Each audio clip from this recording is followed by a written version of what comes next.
Bonjour à tous, on est ravis de vous retrouver en si grand nombre cet après-midi autour d'un webinaire qui nous a été beaucoup demandé sur l'intranet SharePoint. Donc, l'intranet SharePoint, c'est un outil qui est formidable pour tout ce qui touche aux communications internes. Et aujourd'hui, nous allons explorer comment SharePoint peut transformer la façon dont vous collaborez ou dont vous partagez des informations au sein de votre organisation. Donc, que vous ayez déjà un intranet ou que vous soyez en process de recherche pour trouver l'outil qu'il vous faut, on est certain que ce webinaire pourra vous apporter des pistes tangibles pour alimenter votre réflexion. Donc, aujourd'hui, j'ai le plaisir de co-animer le webinaire avec deux de mes collègues. On a avec nous Aïcha Soulière, qui est directrice ressources humaines et culture chez MS Solutions. Salut Aïcha. Bonjour à tous, bonjour Cheyenne. Merci d'être là. Et on a aussi mon collègue Guillaume, qui est directeur des ventes chez MS Solutions. Allô Guillaume. Bonjour Cheyenne, bonjour tout le monde, bien content d'être avec vous aujourd'hui. Merci Guillaume. Je te vole la parole encore quelques instants. Je vais juste présenter à nos auditeurs l'agenda du jour. Donc, en premier lieu, on va avoir la présentation de l'intranet SharePoint pour vous présenter en fait l'outil en détail. Ensuite, Aïcha et moi, nous vous amènerons dans les coulisses de l'intranet SharePoint de MS Solutions pour vous partager nos bonnes pratiques, car vous allez le voir, en fait, nous sommes des cordonniers qui sont très bien chaussés. L'idée, c'est de vous partager comment nous exploitons l'outil à son plein potentiel. Et puis, pour finir, Guillaume reprendra le relais pour vous présenter, en fait, comment MS Solutions peut vous aider à créer votre propre intranet. Et ensuite, comme à notre habitude, on va se garder un petit moment pour répondre à toutes vos questions. Donc, n'hésitez pas, si vous avez des questions au cours du webinaire, à les mettre dans la boîte de clavardage, puis on va se faire un plaisir d'y répondre d'ici la fin. Donc, voilà le programme pour notre webinaire, puis je te repasse la parole, Guillaume, pour la suite. Merci beaucoup Cheyenne. Donc, on a un beau sujet pour vous aujourd'hui. Vous êtes plusieurs centaines, encore une fois, à nous écouter en direct. Donc, merci d'être là tout le monde. Alors, c'est ça, à travers mes rencontres clients des derniers mois, même des dernières années, je dirais, il y a vraiment un thème commun là, qui semble revenir. C'est que peu importe la taille, l'industrie du client, les entreprises veulent faciliter, surtout centraliser la communication. Il y en a probablement d'accord que la documentation pour les employés, c'est souvent ce qui est le plus important. Ils doivent retrouver facilement les documents. Donc, ce qu'on va vous présenter aujourd'hui, c'est la solution à ce défi là, qu'avaient beaucoup d'organisations. Cette solution-là, c'est la mise en place d'un intranet SharePoint qui va vraiment centraliser la communication puis l'accès à la documentation dans votre entreprise. Alors, on peut passer à la diapositive suivante. On va faire une petite mise en contexte, premièrement, pour ceux qui connaissent peut-être un petit peu moins SharePoint. C'est quoi les différents types de sites? Il y a peu de gens qui connaissent la portion site de communication de SharePoint, qui est vraiment ce qu'on va regarder plus en détail aujourd'hui au niveau de l'intranet. Il y a beaucoup de gens qui utilisent la portion de gauche qui sont les sites d'équipe. Donc, les sites d'équipe, c'est quoi? C'est souvent des documents spécifiques à certains départements, certaines divisions, certains projets. Ça va être des fichiers accessibles depuis soit SharePoint directement ou bien de Teams ou Outlook, par exemple, là, par l'équipe qui a accès à ce site-là. Donc, la portion de gauche, c'est souvent ce qui va remplacer un serveur de fichiers dans l'organisation. Donc, l'ancienne méthode de ça, c'était souvent les vieux serveurs de fichiers locaux ou même cloud qui étaient en réseau partagé. Maintenant, on amène ça dans SharePoint, dans des sites d'équipe qui vont être vraiment bien structurés par département, par projet, comme je le disais. Ce qui est intéressant aussi, c'est que on peut contrôler les accès de façon assez granulaire. On peut contrôler la gouvernance en arrière de ça pour déterminer qui a accès à quoi, qu'est-ce que les gens ont le droit de faire à l'intérieur du site et ainsi de suite. Alors que dans la portion de droite, les sites de communication, autrement dit, ce qu'on va présenter aujourd'hui au niveau des intranets, c'est des documents qui vont être souvent visibles à l'entièreté de l'organisation, puis qui vont être seulement en mode version à jour, version statique, non éditable. Donc, la portion de gauche, on le rappelle, c'est des gens spécifiques qui ont accès, qui peuvent éditer les documents, alors que la portion de droite, ça va être pour l'ensemble des employés avec aucun nécessairement droit d'édition. Donc, ça va être seulement les documents à jour qui vont se retrouver dans l'intranet puis qui vont être publiés au fur et à mesure par la personne en charge. Donc, c'est une petite tranche de mise en contexte au niveau plus technique de qu'est-ce que c'est exactement un site de communication versus un site d'équipe dans SharePoint.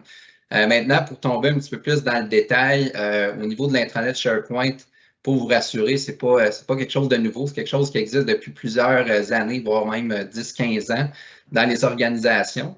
C'est une technologie naturellement qui a évolué au fil des années, mais à ce jour, on compte environ 200 000 organisations dans le monde qui utilisent l'intranet SharePoint.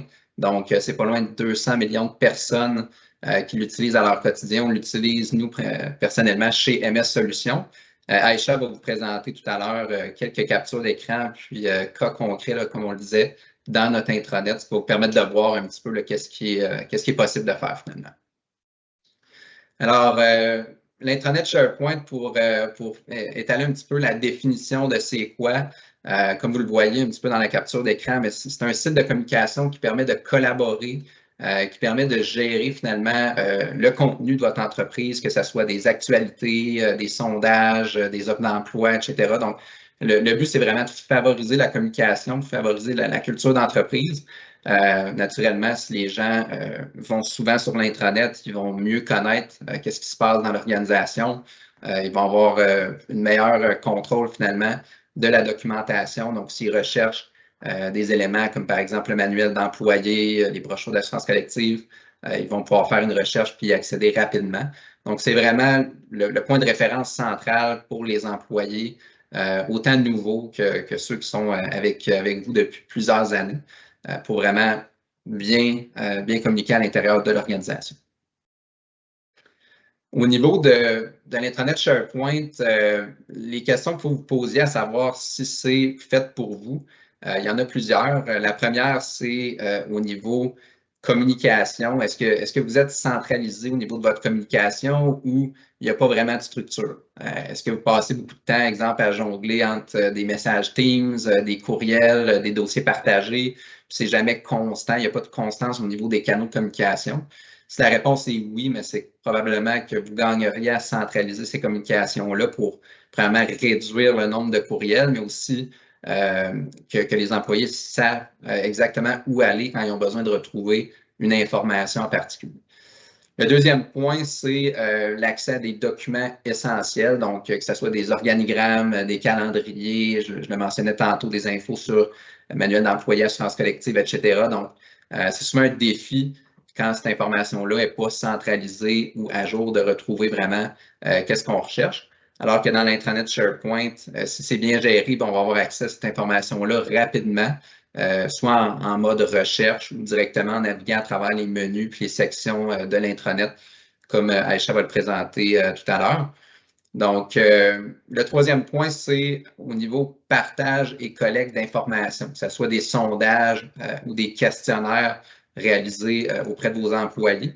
Donc, entre autres, nous, chez MS Solutions, quand il y a des événements comme l'événement de party de Noël ou qu'il y a des questionnaires au niveau appréciation des employés, des gestionnaires, ce genre de choses-là, bien, il y a des questionnaires, des sondages qui sont mis à la disposition des employés dans l'intranet. Les gens vont recevoir souvent une notification également au besoin par courriel pour aller le compléter. Donc, c'est plus facile à ce moment-là de centraliser, pointer les gens vers l'intranet puis dire vous avez jusqu'à telle date pour aller remplir tel sondage au lieu d'envoyer de multiples courriels qui vont se perdre finalement là, au fil du temps. Puis en bout de ligne, c'est aussi pour réduire la quantité de demandes qui est envoyée, là, soit au gestionnaire ou au département de ressources humaines. Souvent, les employés, la première chose qu'ils vont faire, c'est qu'ils vont regarder dans l'intranet avant de demander ou trouver un document. Au niveau de la culture d'entreprise, c'est quelque chose qui est super important, surtout dans une ère hybride de télétravail où les gens ont plus autant de sentiments nécessairement d'appartenance à l'organisation s'ils sont souvent à la maison.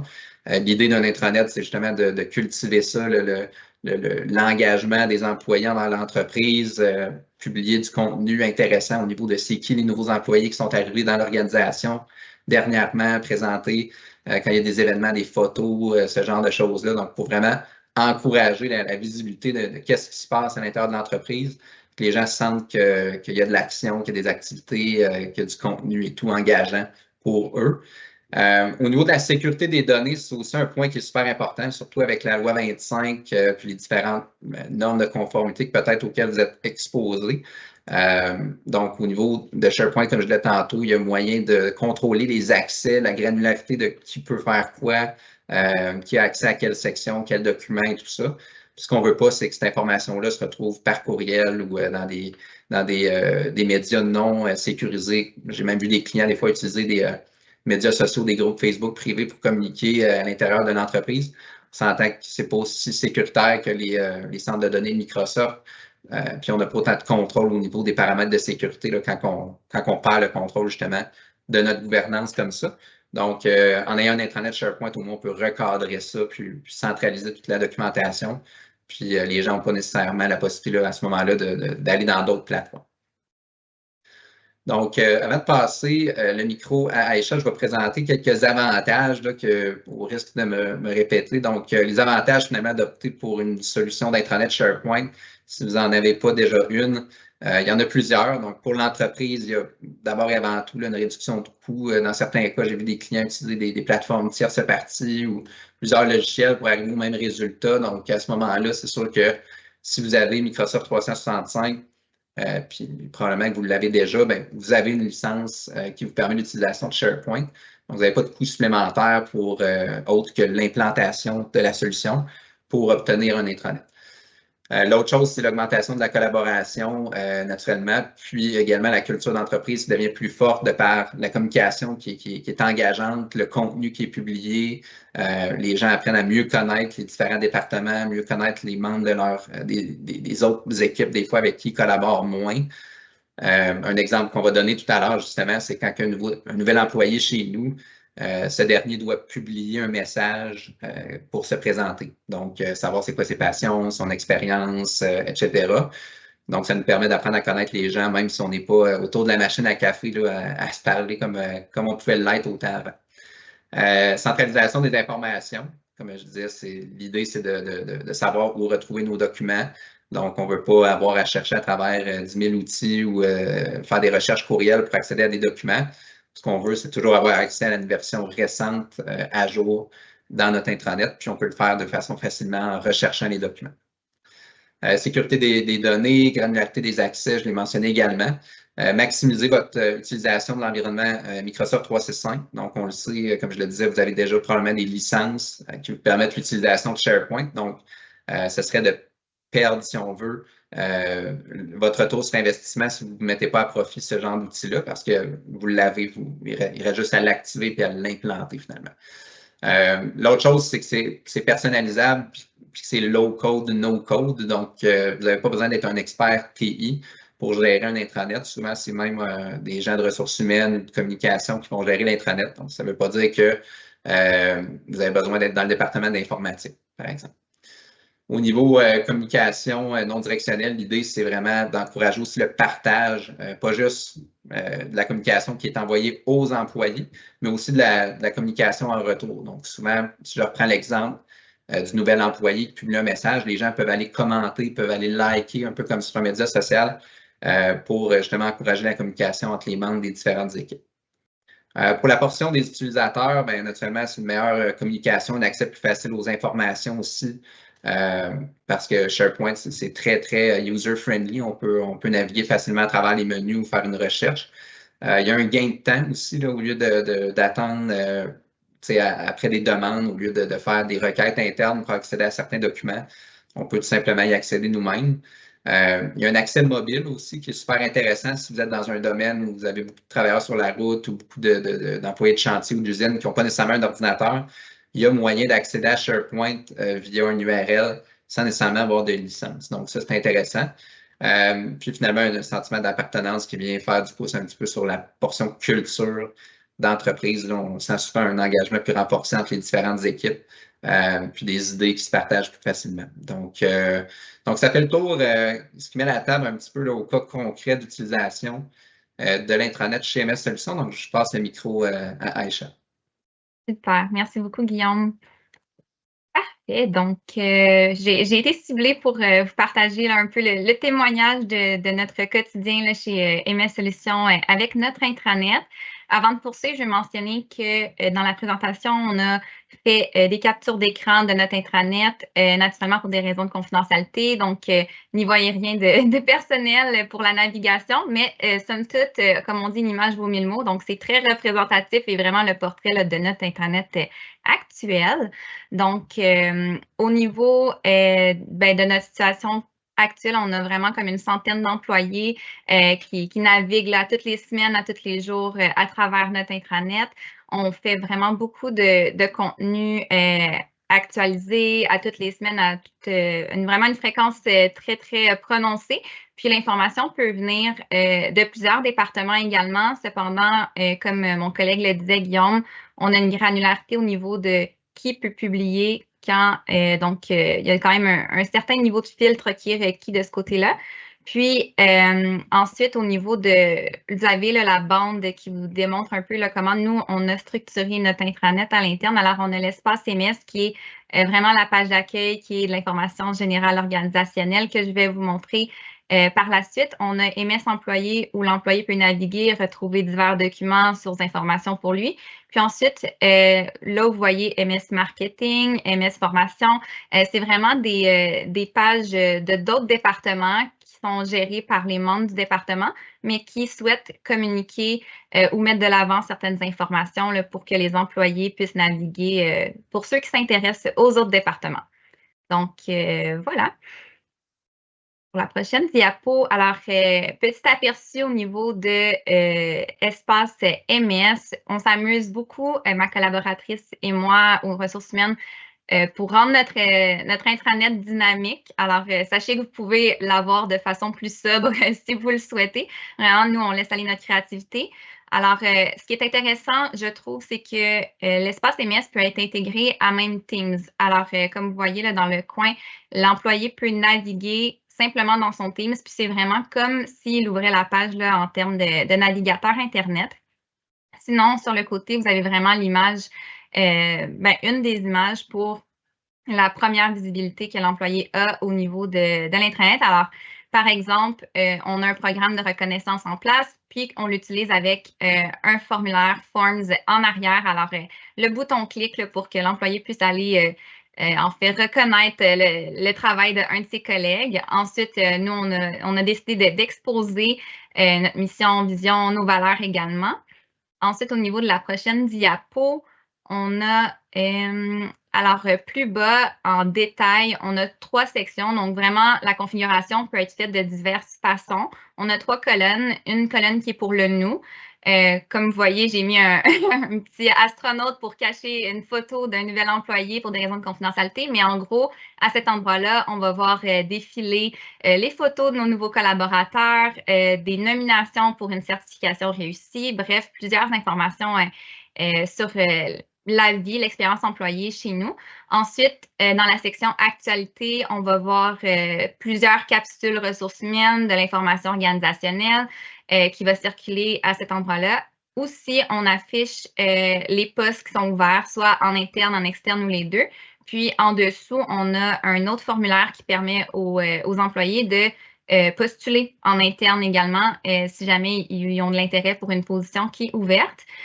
Au niveau de l'actualité, j'ai fait, on a fait un agrandissement image pour vous démontrer que l'actualité ne se perd pas. Vous pouvez choisir également combien de carrés défilent dans la zone où il y a les petites bulles. Par contre, un employé qui arrive et qui veut revenir en arrière peut toujours aller consulter là, vraiment les actualités qui ont été publiées au préalable. Par la suite, on a la liste des congés fériés que nous, on affiche à cet endroit-là. Donc, personne a de questions à se poser. Tout le monde sait où aller chercher les prochains congés à venir. Puis, les anniversaires qu'on souligne là, également au niveau de nos collègues. Donc, souvent, ça fait tout le monde participe là, pour se souhaiter bonne fête en interne. Donc, voilà. Pour la prochaine diapo, c'est encore dans l'espace MS, mais un peu plus bas. Donc, on a vu là, naturellement, on peut afficher des dates et événements importants. Donc, par exemple, un souper des fêtes, une activité de team building. Vraiment, on peut venir mettre de l'avant les dates importantes. On a également nos précieux webinaires qu'on donne régulièrement, qui sont toujours disponibles pour être revisionnés par nos gens à l'interne. Puis, on affiche également nos secouristes certifiés. On sait, la santé et sécurité, c'est très important. Donc, on affiche les noms de nos secouristes certifiés pour que quelqu'un qui en a besoin sache à qui se référer et des liens utiles, là, naturellement, en interne pour être redirigé directement. Alors, pour la prochaine section, un aperçu, par exemple, quand on fait une publication dans l'actualité sur l'espace MS, pour dire aux gens, bon, c'est le temps de venir choisir votre menu pour le souper des fêtes. Ce qui est intéressant, comme vous voyez, juste en dessous du logo, on a l'option de promouvoir, par exemple. Donc, on peut l'afficher sur l'intranet, puis aussi le promouvoir, donc on pourrait décider de l'envoyer aussi à tous les employés, puis ils vont le recevoir par courriel. Comme ça, on est certain que l'information ne se perd pas, puis il ne le manque pas. Ce qui est intéressant aussi, c'est que vraiment, au niveau des visuels, on peut s'amuser, on peut mettre du texte. Les formulaires peuvent être intégrés à même la page sans que ce soit un lien qui est encore redirigé. Puis ça vient condenser toutes les informations. Puis sur le côté, vous avez une visibilité sur ce que ça peut donner en termes de résultats.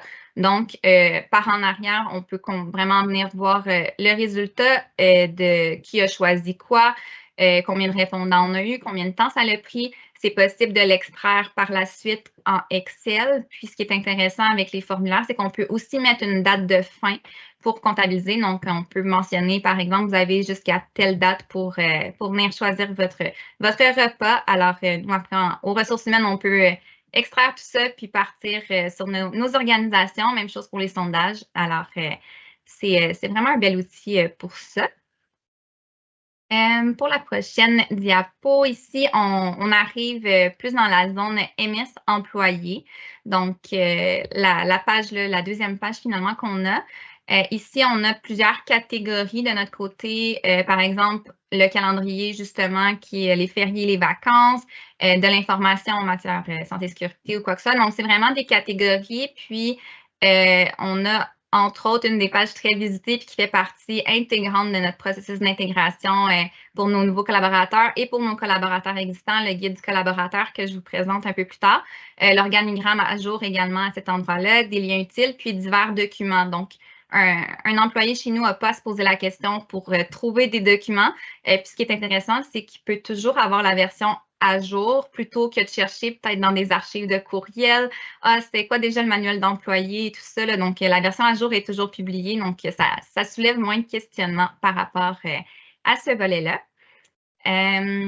Pour le guide du collaborateur à la prochaine diapo, on a, nous, de notre côté, on a décidé là, naturellement d'afficher nos valeurs encore et naturellement les comportements attendus. Vous pouvez mettre des images, vous pouvez mettre des liens, même des vidéos. Donc, vraiment, c'est positif pour venir créer un peu le visuel. Puis quelqu'un qui rentre dans l'entreprise a une page à aller voir pour justement cliquer et naviguer pour son intégration. Ça facilite grandement le processus de notre côté, en tout cas.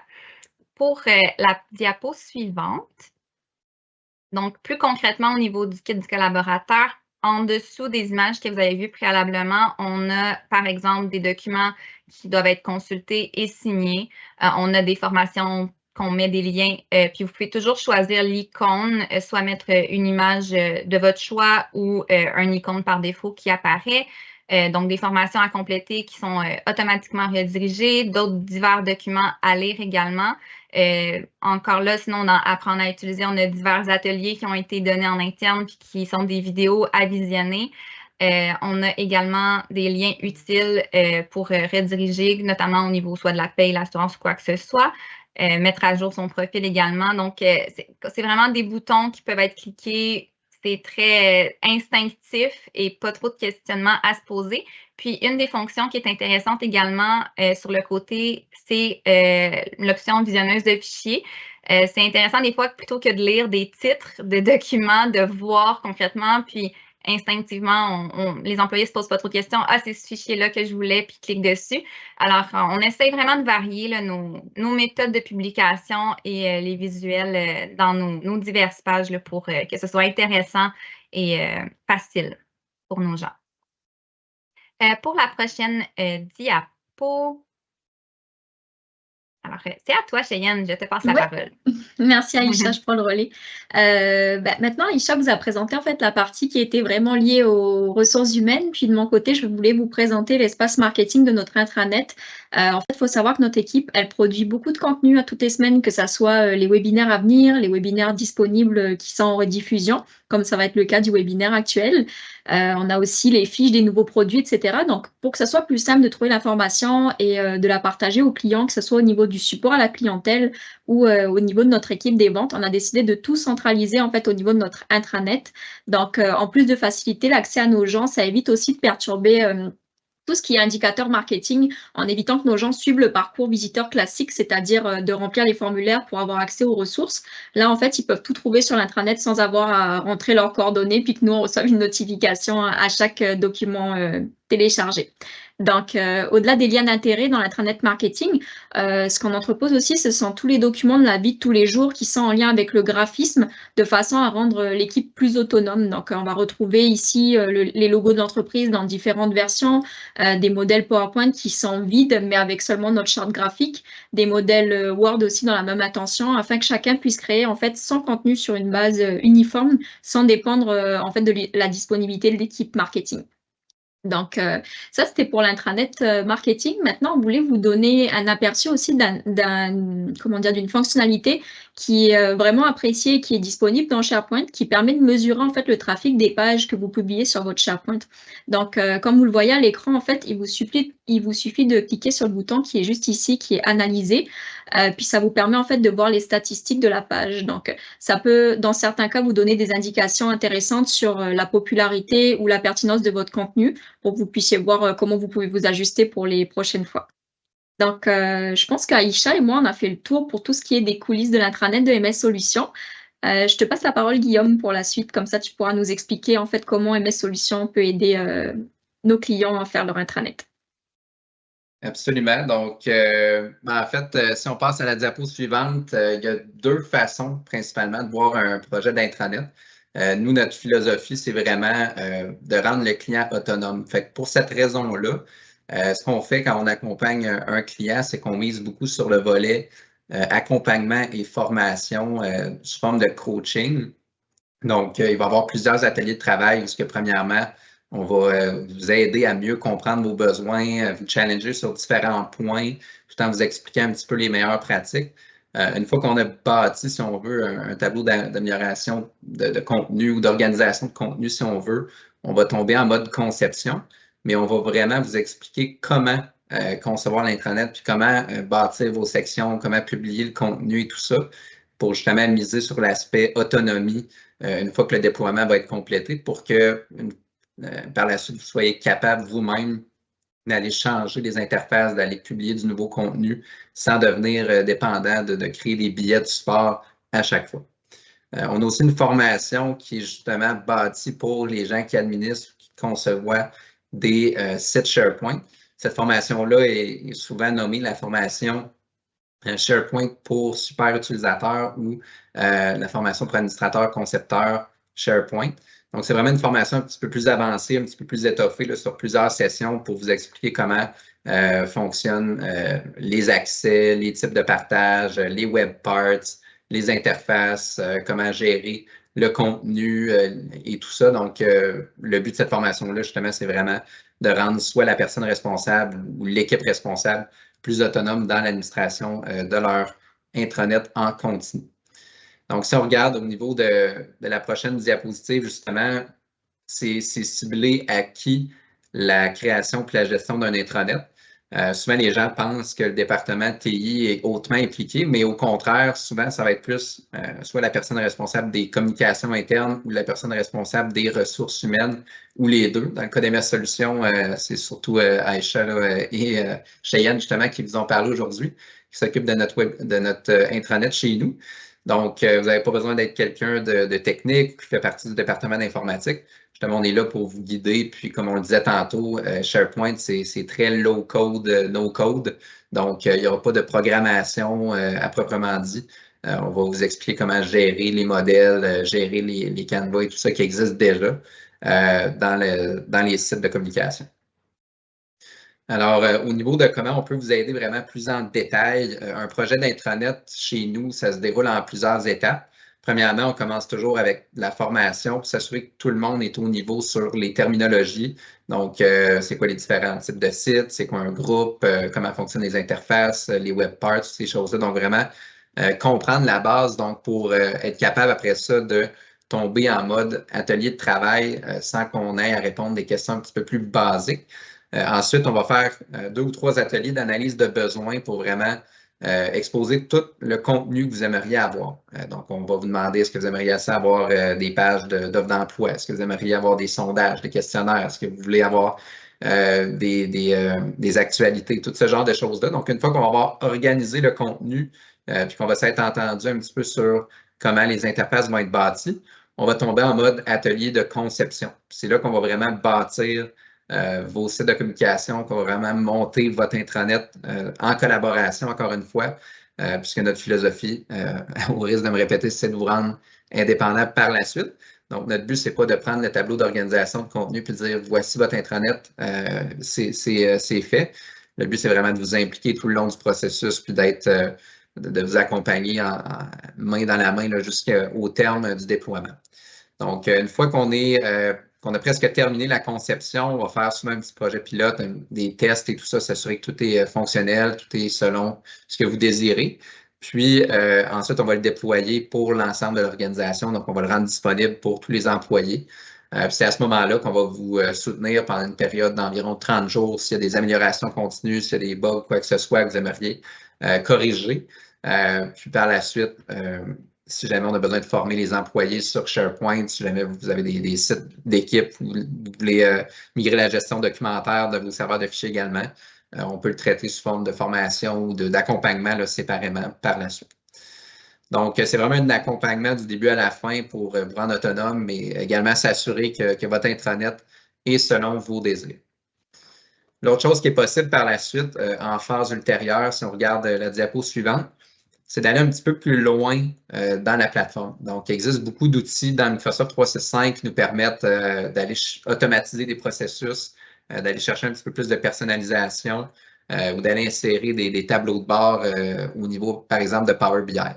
Fait que ce qu'on voit des fois dans les entreprises, c'est qu'ils vont vouloir intégrer des tableaux de vente, des tableaux de statistiques, soit RH ou financiers. Donc, à ce moment-là, c'est possible avec Power BI de faire certaines intégrations dans vos sites de communication puis de publier des tableaux de bord interactifs. L'autre chose qui est possible aussi, c'est d'intégrer de l'automatisation de processus. Donc, on a certains clients qui ont intégré, par exemple, Power Automate ou Power Apps dans leur environnement. Donc, par exemple, quelque chose de concret, ça serait un petit logiciel interne de demande de requête, par exemple, RH, comptabilité, etc. Donc, il y aurait moyen de bâtir des formulaires que les gens peuvent remplir quand ils ont des demandes pour les autres départements. Puis, ces demandes-là pourraient, par exemple, être converties sous forme de liste ou registre que les responsables de département auraient accès. Donc, c'est un parmi tant d'autres exemples de ce qui est possible à faire avec Power Automate ou Power Apps. Il y aurait des suivis de gestion de projet aussi, etc., etc. Donc, on a fait un webinaire dédié justement aux possibilités de la Power Platform qui sont littéralement infinies. C'est des projets sur mesure selon votre situation qu'on analyse et qu'on développe avec nos développeurs à l'interne. Donc, ça fait le tour pas mal du parcours finalement de l'intranet puis des possibilités un petit peu plus avancées dans des phases ultérieures. Donc, on va passer aux questions là. Je ne sais pas, Cheyenne, s'il y en a quelques-unes dans le clavardage. Oh oui, on en a beaucoup, même j'en ai répondu à une partie directement là quand c'était des cas un petit peu plus spécifiques. J'ai gardé les plus générales pour tout le monde, là, pour que ça puisse répondre à tout le monde. Donc, la première, ça serait, est-ce qu'il est possible d'insérer des tableaux Power BI dans l'intranet? Donc, est-ce que tu veux la prendre, Guillaume? Oui, absolument. Ben, comme on le voyait à la dernière diapo, oui, c'est possible. Souvent, ça va se faire un petit peu plus tard dans le processus. Ce n'est pas la première chose qu'on va faire. On va se concentrer sur la base des interfaces. Mais à travers les ateliers de prise de besoin et de conception, on va souvent regarder ce genre de possibilités-là. Si jamais il y a de la programmation plus avancée qu'on a besoin de faire, c'est possible. Puis on pourra le regarder là, en cas par cas. Super. On a aussi quelqu'un qui nous demandait si mes employés n'ont pas de licence, est-ce qu'ils peuvent consulter l'intranet? Oui, absolument. Donc, naturellement, ça prend des licences pour les gens qui vont le concevoir puis le gérer. Toutefois, les gens qui sont sur la route ou dans des chantiers ou dans l'usine qui n'ont pas d'ordinateur, qui n'ont même pas de licence Microsoft, c'est possible tant qu'ils ont l'URL direct, puis que vous avez créé un utilisateur pour eux, c'est possible à ce moment-là. OK. Et ça prendrait quel genre de licence pour avoir un intranet SharePoint, Guillaume? N'importe quelle licence qui inclut SharePoint, il y en a plusieurs, Business Basic, Standard, Premium, Entreprise E1, E3, E5, pas mal n'importe quel type de licence là, qui inclut SharePoint. Puis comme on le rappelle, SharePoint peut être utilisé autant pour de la gestion documentaire de type un peu serveur de fichiers, comme il peut être utilisé comme site de communication, ou les deux. Dans les deux cas, c'est le même type de licence, là, tant que vous avez accès à SharePoint. C'est vraiment tout simplement différents types de sites dans l'environnement. Super.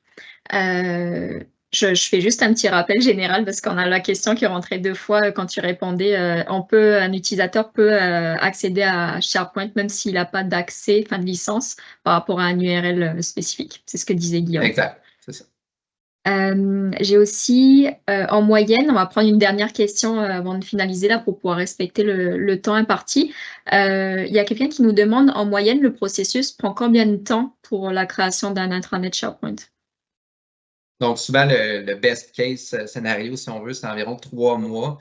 Si tout se passe bien, les ateliers de travail se déroulent bien, une communication dans les deux sens, il n'y a pas de report ou d'annulation de rencontre. Donc, généralement, 3 mois, c'est pas mal le mieux. Puis après ça, tout dépend aussi de la complexité du cas du client. Donc, plus que de programmation, plus que de gens impliqués, c'est sûr que ça peut s'échelonner des fois sur 6 mois ou plus. Mais généralement, la moyenne, c'est 3 à 6 mois pour un projet d'intranet. Merci Guillaume. On va s'arrêter là pour les questions, comme je disais, parce que la boîte à questions se remplit, puis par rapport à un souci là de respecter le temps, on ne va pas pouvoir répondre à tout le monde. Par contre, on ne répondra pas pendant le webinaire, mais on peut répondre à vos questions. Adressez-les-nous simplement à webinaire@mssolutions.ca. Ça va nous faire plaisir de répondre au cas par cas. Puis si jamais vous avez besoin de quoi que ce soit là comme interrogation ou que vous voudriez avoir un peu plus d'informations sur l'intranet SharePoint, n'hésitez pas à nous écrire là via notre site web, ça va nous faire plaisir aussi de vous assister. Si vous avez aimé le webinaire, je vous ai partagé le lien dans la boîte de clavardage, vous pouvez aller nous laisser un avis, ça nous fait toujours plaisir de vous lire. Et puis, je voulais remercier Aïcha aujourd'hui de t'être prêtée au jeu là, pour la présentation du webinaire, comme c'était un premier webinaire, puis tu as relevé le défi haut la main, donc gros merci à toi. Merci, ça m'a fait plaisir de vous montrer notre intranet en interne puis comment on s'amuse avec l'outil. Merci Aïcha, merci Guillaume aussi pour ton généreux partage d'informations puis d'avoir pris le temps de répondre aux questions. Ça fait plaisir. Puis comme mot de la fin, c'est sûr, comme Cheyenne l'a mentionné, n'hésitez pas à nous contacter. Si vous avez déjà un représentant chez nous, vous pouvez lui écrire. On peut faire une session de travail directement avec vous pour voir comment on pourrait vous aider. Puis sinon, vous pouvez nous contacter via le site web dans la section demande de contact ou via webinaire@mssolutions.ca comme Cheyenne l'a mentionné. Merci à tous, bon après-midi puis bonne fin de semaine.